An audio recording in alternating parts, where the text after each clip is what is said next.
नसाल आणि पाणी हा धर्म असून सुद्धा सैतानासारखे वागत असाल तर खबरदार, हम कटने को भी तयार आहे आपके खिलाफ. आणि ह्याच्यासाठी आम्ही उद्या जमलंच तर फॉरेस्टचं ऑफिस सुद्धा घेरल्याशिवाय राहणार. सुरुवात झालो, आता सूर्यास्त होत आहे.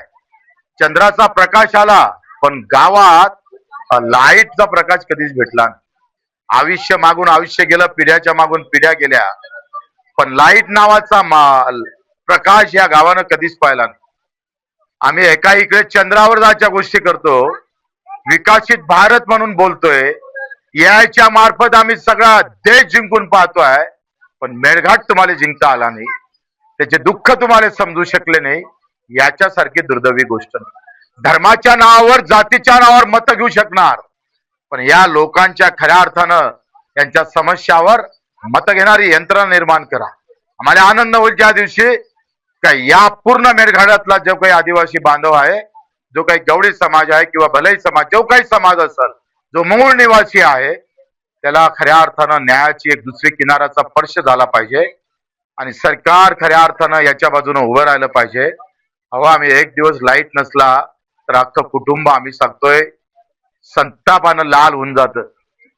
75 वर्ष निघून गेले, अजूनही संताप नावाची गोष्ट मुकाट्यानं सहन करून चलता है, कल आएगा परसों आएगा ऐसा करताय. असं चालत चालत आदिवासी वेळ काढत आहे, दिवस काढत आहे. उद्या लाईट येईन, परवा लाईट येईन.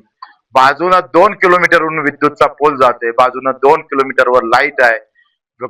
एमपी मध्ये रस्ते आहे, लाईट आहे, सगळंच आहे, पण महाराष्ट्र मात्र छत्रपतीचा म्हटला जातोय. आपण या छत्रपतीच्या महाराष्ट्रामध्ये हा अन्याय होत असेल तर उस तलवार जिस हिसाब से छत्रपति ने चलाई थी, उस हिसाब से ये आंदोलन चलने वाले हैं. हम वो ताकत से चलाएंगे, बहुत ताकत से चलाएंगे.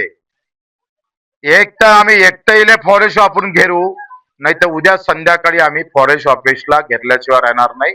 स्वतःच्या शेतात पण विहीर खोदण्यासाठी परवानगी देत नाही. जर ढोरं चारायला गेले तर हातात काळी घेऊ नका. जो रोड नकाशावर त्याच्यावर सुद्धा काम करू देत नाहीये. पाईपलाईन आली, विहीर आहे, पाणी आहे, सगळं आहे, लाईन भेटली, सगळं आहे, पण 200 मीटरचा पाईपलाईन टाकायची पण परवानगी देत नसाल आणि पाणी हा धर्म असून सुद्धा सैतानासारखे वागत असाल तर खबरदार, हम कटने को भी तयार आहे आपके खिलाफ. आणि ह्याच्यासाठी आम्ही उद्या जमलंच तर फॉरेस्टचं ऑफिस सुद्धा घेरल्याशिवाय राहणार नाही.